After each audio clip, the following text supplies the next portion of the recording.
हर आदमी कुछ चाहता है, कुछ खोजता है, चाहे वो बच्चा ही क्यों ना हो, बचपन से तलाश जारी हो जाती है और बुढ़ापा तक यूं ही चलता है। अब वो कोई पैसा खोजता है, कोई नौकरी खोजता है, कोई पत्नी और पति भी खोजते हैं। कई ऐसे लोग हैं, अब तो शादी का सीजन है ना। तो ऐसा थोड़ी ना कि आदमी पैसा ही खोजता है, अपने लिए अर्धांग और अर्धांगिनी भी खोजते हैं। अच्छा बताइए, यहाँ इसमें जितने लोग हैं, स्वर्ग और नर्क खोजने वाले कितने लोग हैं? स्वर्ग या नर्क आप सबने सुना है ना। नर्क तो कोई नहीं जाना चाहता। कोई चाहता है?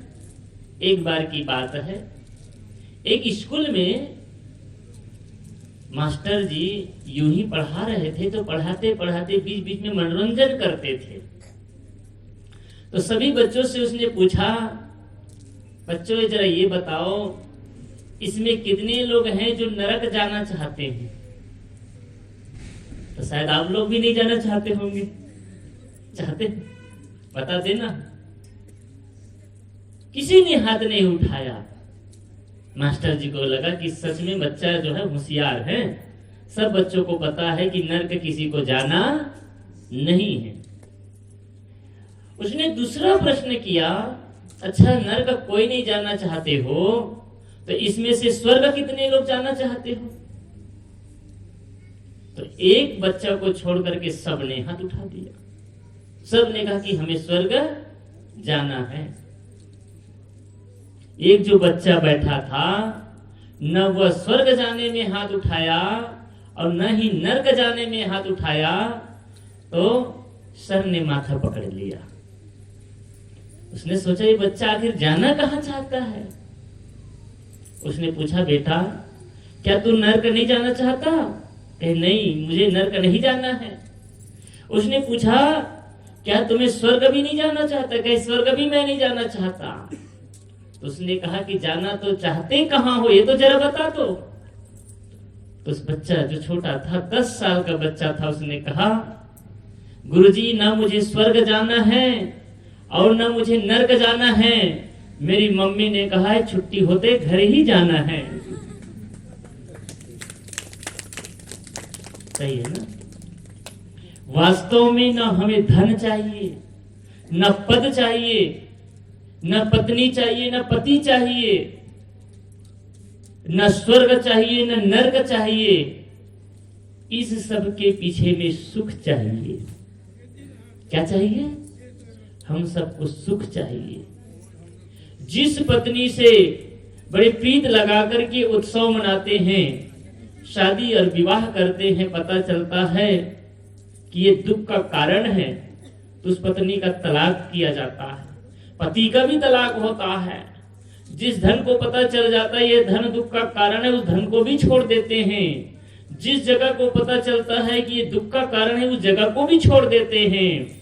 और जब शरीर ही दुख का कारण पता चलता है, तो शरीर को भी लोग त्याग देते हैं। इसलिए आदमी क्या चाहता है? सुख चाहता है।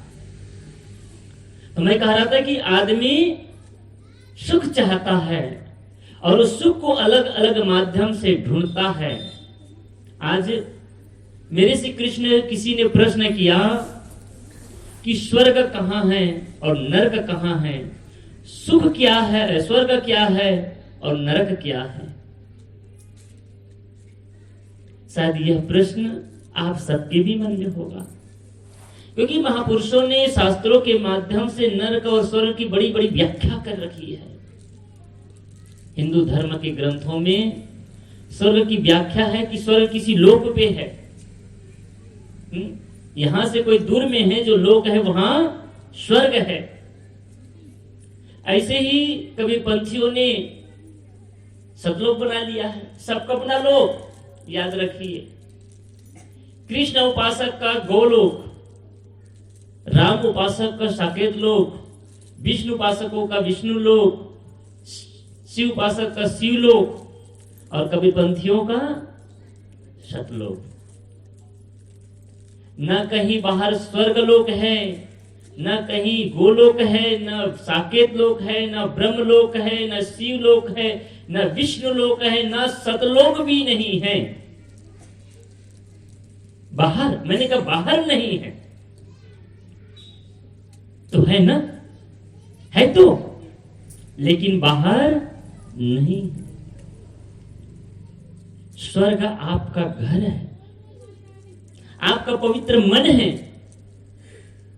भजन में सुंदर किसी ने गाया, मृदुवाणी सुंदर बर्ताव सभी गुणों की खान है, और प्रेम की गंगा बहे जहां पर वह घर स्वर्ग।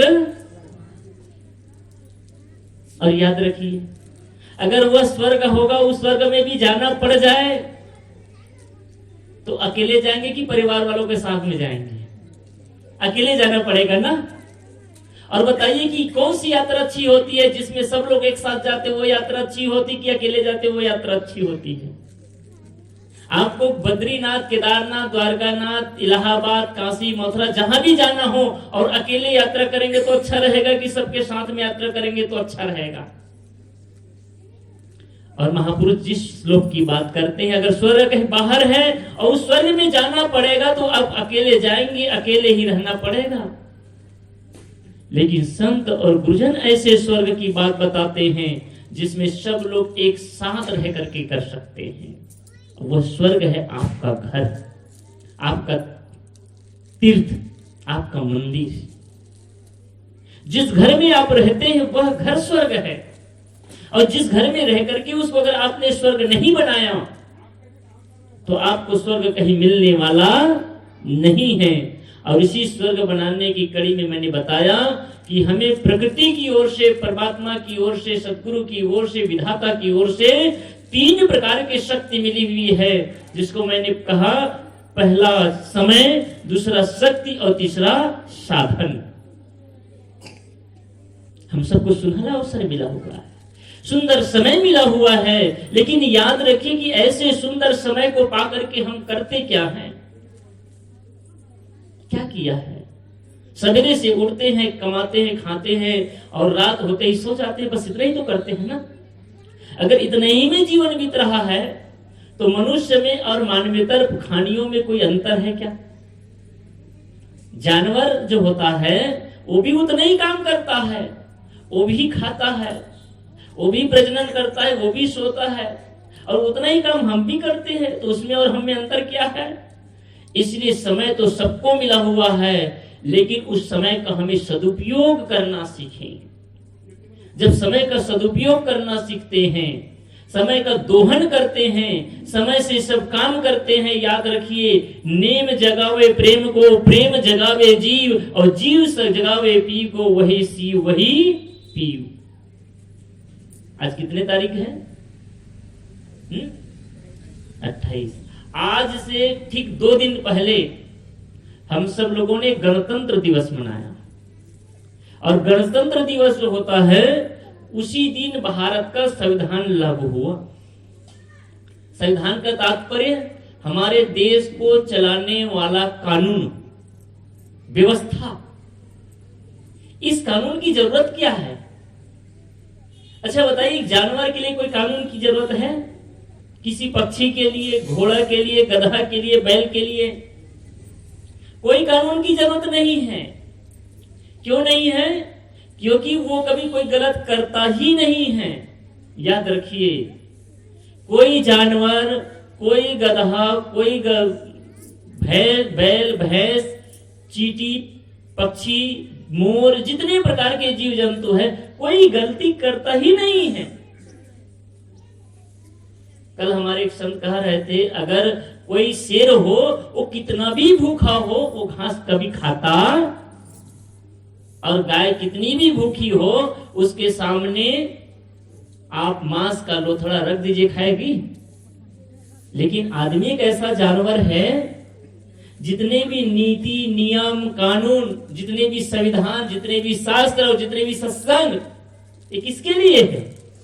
केवल एक इंसान के लिए, और उस इंसान के लिए जिस इंसान के लिए कहा जाता है कि ये धरती का सबसे बड़ा सिरमौर प्राणी है। सबसे बड़ा बुद्धिमान प्राणी है कौन? ये मनुष्य। और इस मनुष्य को ही सब कुछ सिखाना पड़ता है। तो हमारे देश को चलाने के लिए भी व्यवस्था लाना पड़ा, जिसका नाम है कानून। और कानून 3 प्रकार के होता है, नियम 3 प्रकार के होता है।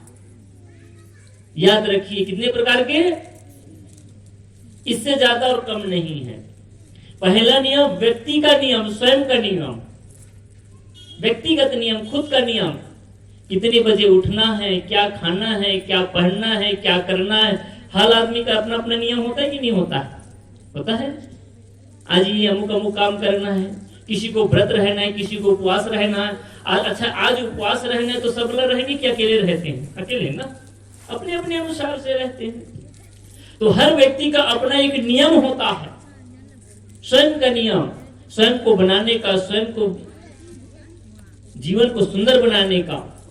और दूसरा नियम होता है देश का नियम या फिर समाज का नियम। समाज के नियम को भी पालन करना होता है।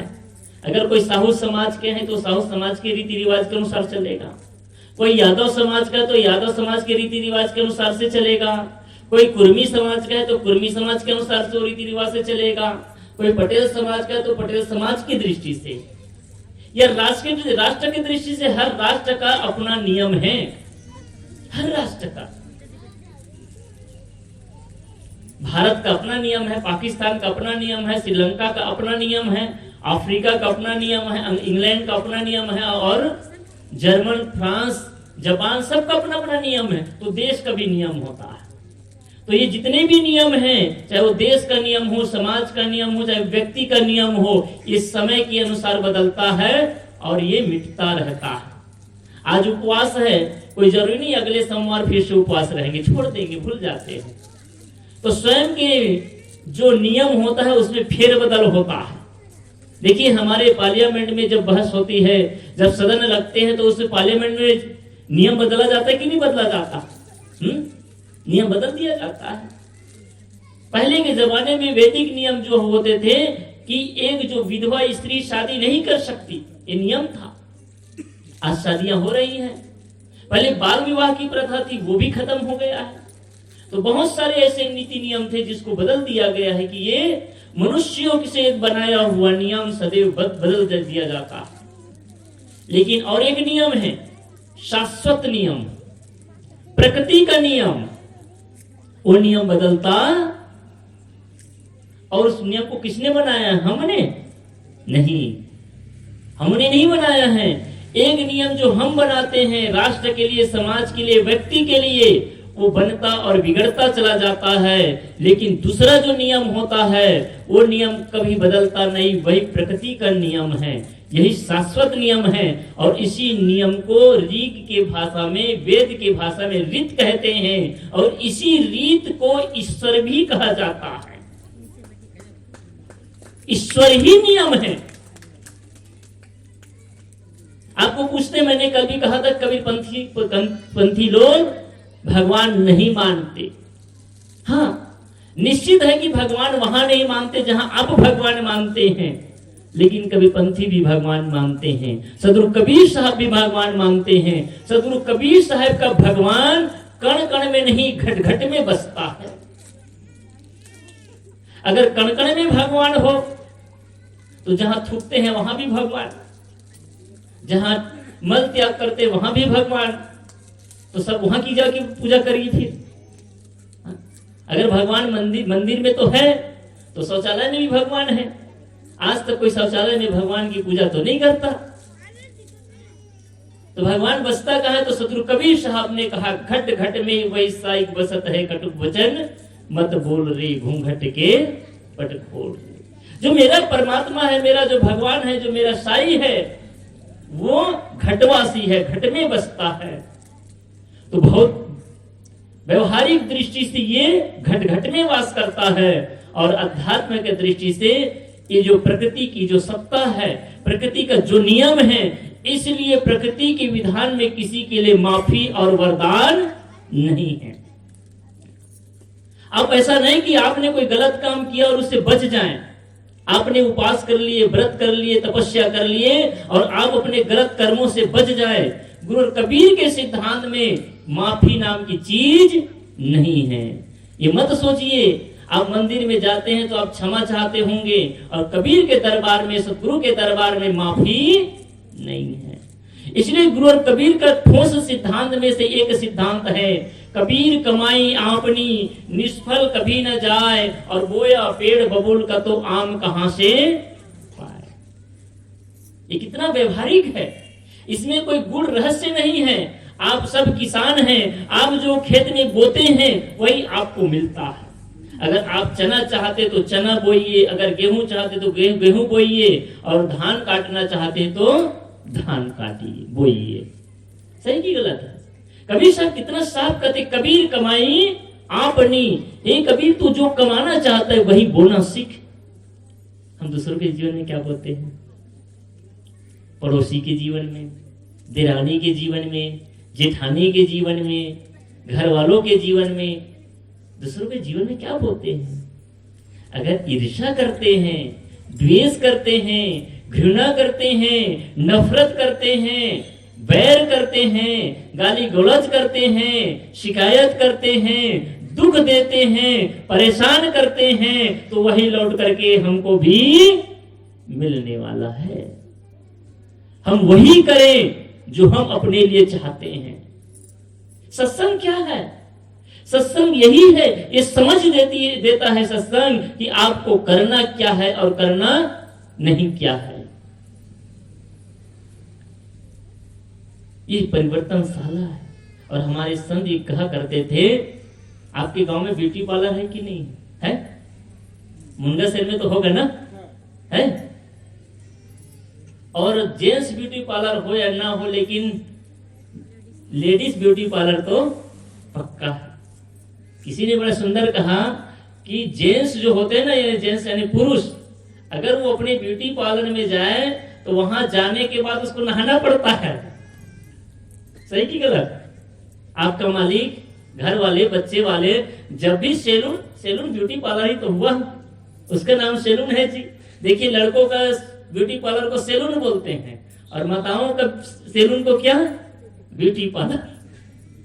हर चीज में वो बड़े। तो ये भाई लोग जब इस सैलून से आते हैं तो नहाते हैं, बिना नहाए रहते नहीं। लेकिन मजाल है कि हमारी बहनें ब्यूटी पार्लर से जाएं तो बोलेंगे 3 दिन नहाना ना पड़े। सही ना? और नहाना तो दूर, वो अगर नेपकिन भी पकड़े तो रगड़ेंगे नहीं, ताकि वो मेकअप ना निकल जाए। तो ब्यूटी पार्लर आप सब जाते हैं, किस लिए जाते हैं? चेहरा चमकाने के लिए, शरीर को चमकाने के लिए। तो शरीर को चमकाने के लिए, शरीर को सुंदर बनाने के लिए गांव गांव में ब्यूटी पार्लर हैं। आप उसकी कीमत भी समझते हैं, पैसा भी देते हैं, और वहां जाकर के चेहरा को भी चमकाते हैं। कितने देर के लिए? मुश्किल से 1 घंटा 2 घंटा के लिए। अगर थ्रेडिंग कराए हैं तो सप्ताह 10 दिन के लिए, है ना? ये थ्रेडिंग कितने दिन के लिए वो रहने वाली? पुरानी माताएं देखी, कोई थ्रेडिंग कराती नहीं थी, यानी हमारे जो भाव होते ना थ्रेडिंग कराते। आजकल पहले एक नई फैशन चल पड़ा है, क्योंकि सुंदर दिखना है। काश ऐसे ही ये जो सत्संग है ना, ये जीवन को सुंदर बनाने का ब्यूटी पार्लर है। समझिए इस बात को। उस ब्यूटी पार्लर में नहीं जाएंगे तो कोई गुनाह नहीं है, कोई पाप नहीं है, उससे कुछ अंतर पड़ने वाला नहीं है, क्योंकि प्रकृति ने, परमात्मा ने हमें इतना सुंदर बनाया है कि इसमें किसी प्रकार की कोई कमी। अच्छा, ब्यूटी पार्लर में जाते हैं तो नाक को पीछे कर देते हैं क्या? नाक अपने जगह में है, कान अपने जगह में, सब अपने जगह में है, बस इसी में थोड़ा हम हेर फेर करते हैं जी। तो प्रकृति ने, परमात्मा ने, हमारे विधाता ने हमें इतना सुंदर जीवन जिया है, इतना सुंदर मानव का जीवन जिया है कि इसको अलग से सजाने की जरूरत नहीं है। अगर सच्चे में अगर ब्यूटी पार्लर है तो ये संत गुरुजनों का सत्संग ही असली ब्यूटी पार्लर है। और इस ब्यूटी पार्लर में जो एक बार आ गया, इसमें बैठ करके अपने चेहरे को चमका लिया। कौन सा चेहरा? ब्यूटी पार्लर जिस सैलून में आप जाते हैं उसमें चांद का चेहरा सस्ता है, और इस सद्गुरु संतों के ब्यूटी पार्लर में आपका चरित्र रूपी चेहरा चमकता है। मूल्य किस बात का है? आपका ये चेहरा कितनों भी दिन सजाते रहिए। गुरुदेव जी कहा करते थे, हमारे गुरुदेव सदगुरु अभिलाष साहब, 18 से 28 और 30 भय तो खीस भय, 40 में नाम न लीजिए और 50 में शादी की चाह जगे तो जूता निकालकर कपाल पे दीजिए। सही की गलत है? चेहरे की चमक कुछ दिन के लिए है, चेहरा मत चमकाइए। चमकाना है तो चरित्र को चमकाइए, चरित्र को उज्जवल बनाइए, चरित्र को सुंदर बनाइए। तो मैं कह रहा था कि आप जो चाहते हैं अपने लिए वही दूसरों के साथ करना सीखिए। यही धर्म है, यही तपस्या है। और ये पूजा कोई नहीं करता। हाँ, शिव की पूजा जरूर करेंगे, दुर्गा की पूजा जरूर करेंगे, कृष्ण की पूजा करेंगे, राम की पूजा करेंगे। देखिए राम उत्सव मनाया गया, मैं इसका विरोधी नहीं हूं।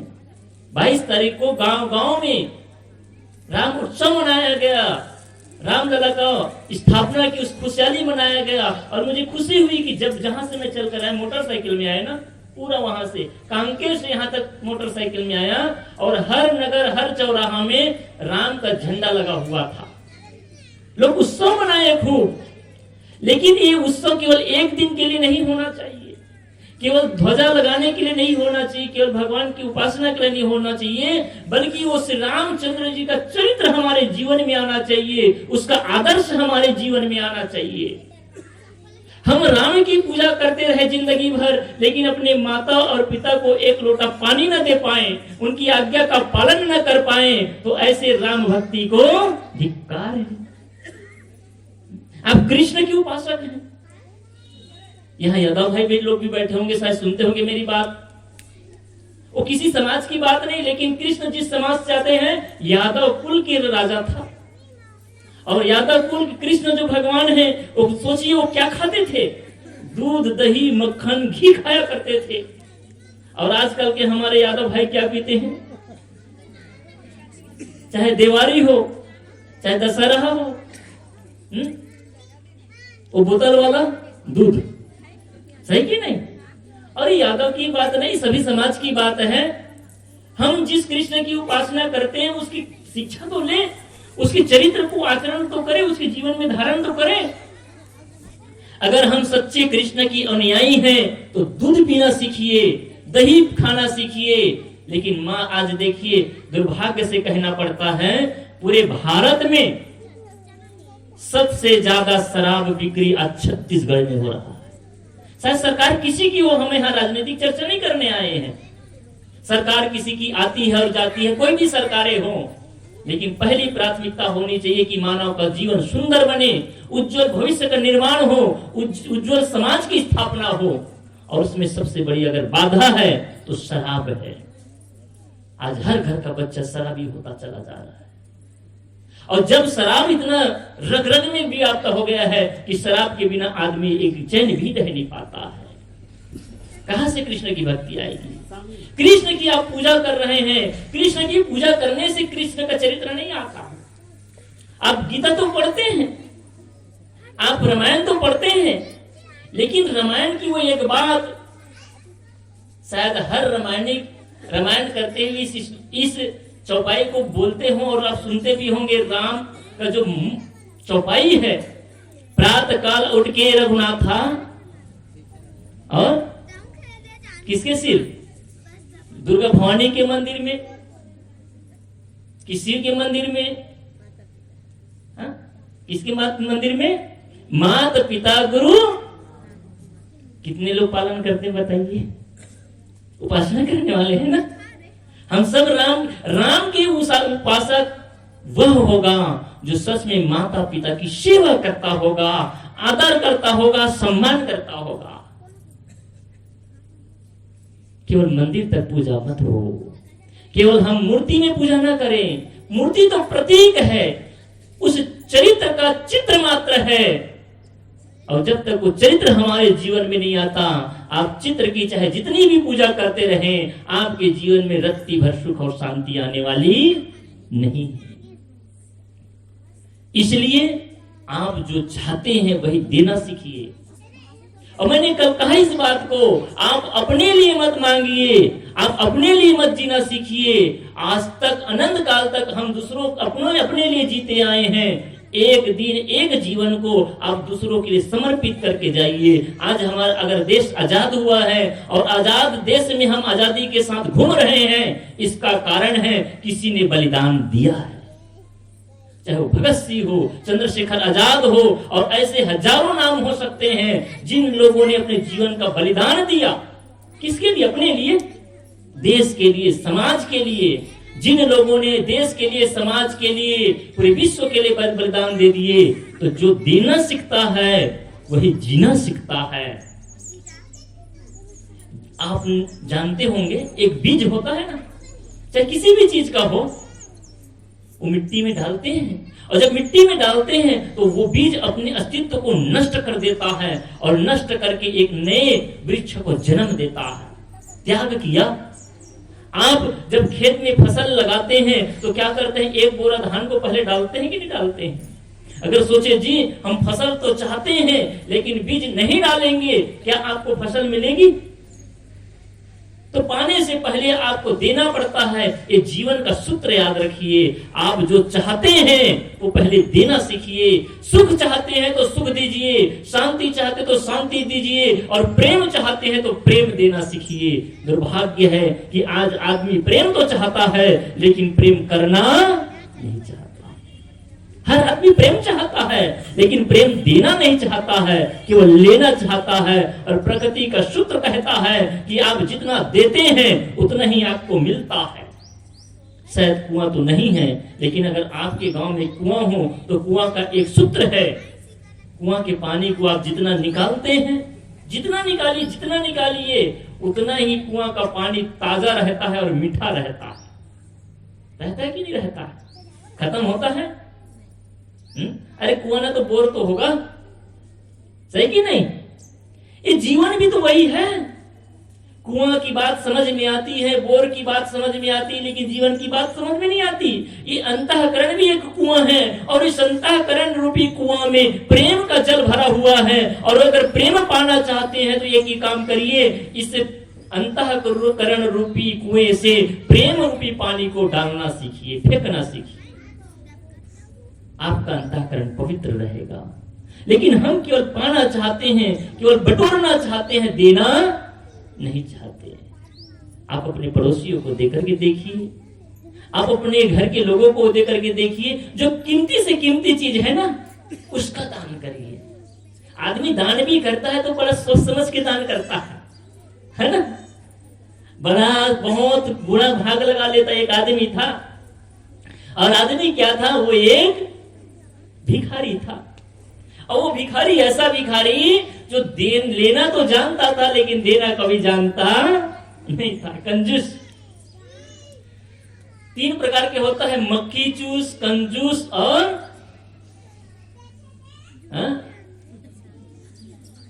एक होता है मक्खी चूस होता है, और एक कंजूस होता है, और एक सूम होता है। कौन?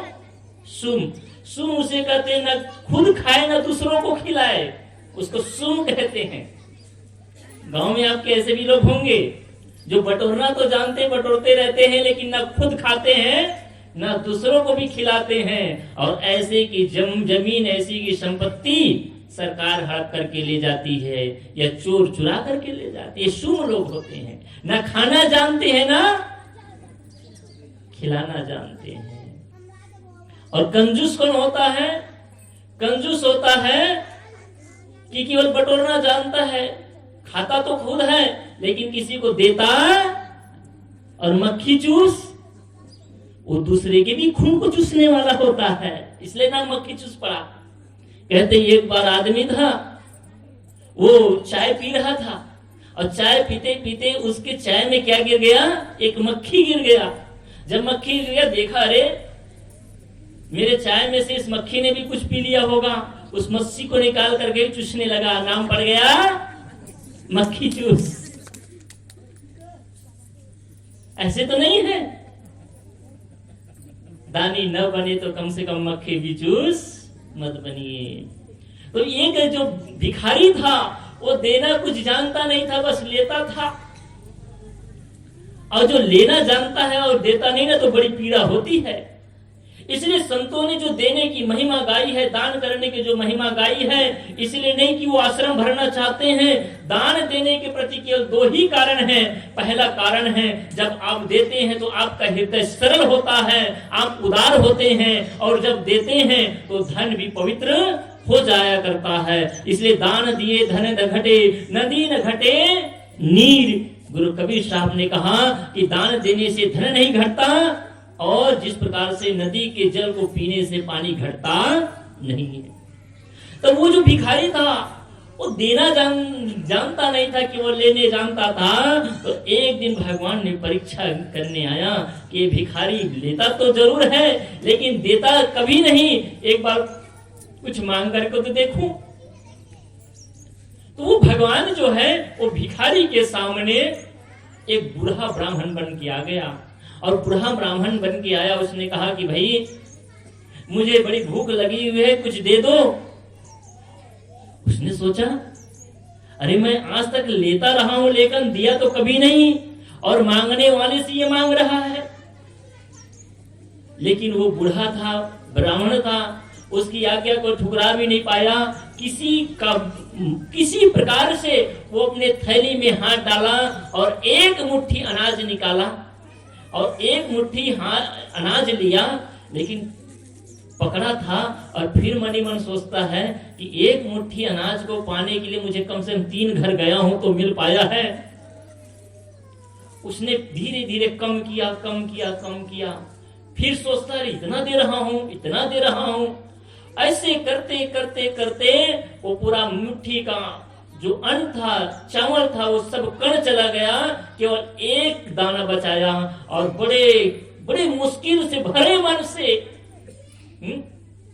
एक दाना चावल का एक दाना देने के लिए भी उसका मन कचोट रहा था।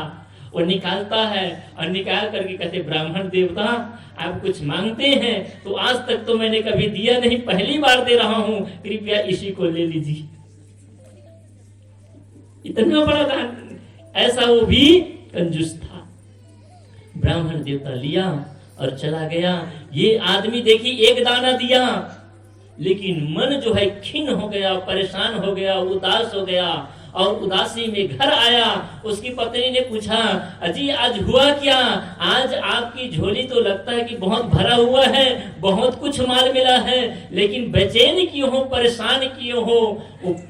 वो जो भिखारी था उसने कहा, अरे मत पूछो मेरे से, आज वो हो गया जो आज से पहले कभी नहीं हुआ था। बोले, कहीं हुआ क्या कि एक ब्राह्मण देवता मेरे पास आ गया और मेरे से याचना किया, मांगा, तो क्या आपने दिया कि नहीं दिया? अरे देने के लिए उठाया तो था, लेकिन क्या करता, मजबूरी में आकर के एक चावल का दाना दिया। उसकी पत्नी ने सिर पकड़ लिया, धन्य है भगवान, ऐसे भिखारी का मुझे पत्नी बनना पड़ रहा है, इसलिए धन्य है। वो पत्नी जाती है, सूप में डालती है तो देखती क्या है कि एक सोने का दाना बना हुआ था, चमक रहा था बहुत। उसके बीच से लाइट जल रही थी, सांझ का समय था। उसने कहा, पंडित पतिदेव, आप किसके किसके घर गए हैं? आज ये सोने का ये चावल का दाना मिला हुआ है, जैसे गेहूं दाना पहनते हैं ना, वैसे सोने का एक दाना पड़ा हुआ था चावल का बराबर। ये किसके घर से लाए हो? देखो आज कितनी कीमती चीज मिला हुआ है एक भिखारी के लिए, और सोने का अगर दाना भी मिल जाए तो कोई कम है क्या? वो खुश हो गई, देखिए आप किसके घर गए? अरे मैं उसी सबके घर में जाता था और आज कैसे मिल गया? पत्नी को ख्याल में आया कि हो ना हो आपने जो एक दाना जो दान में दिए हैं, उसी का प्रतिफल में ये एक सोने का दाना बन करके वापस लौटा है। पंडित जी ने कहा, हे भगवान, अगर ऐसी पता होता, ये अगर विचार होता, अगर ये पहले से पता चल जाता तो मैं सभी चावल को दान कर दिया होता। लेकिन याद रखिए,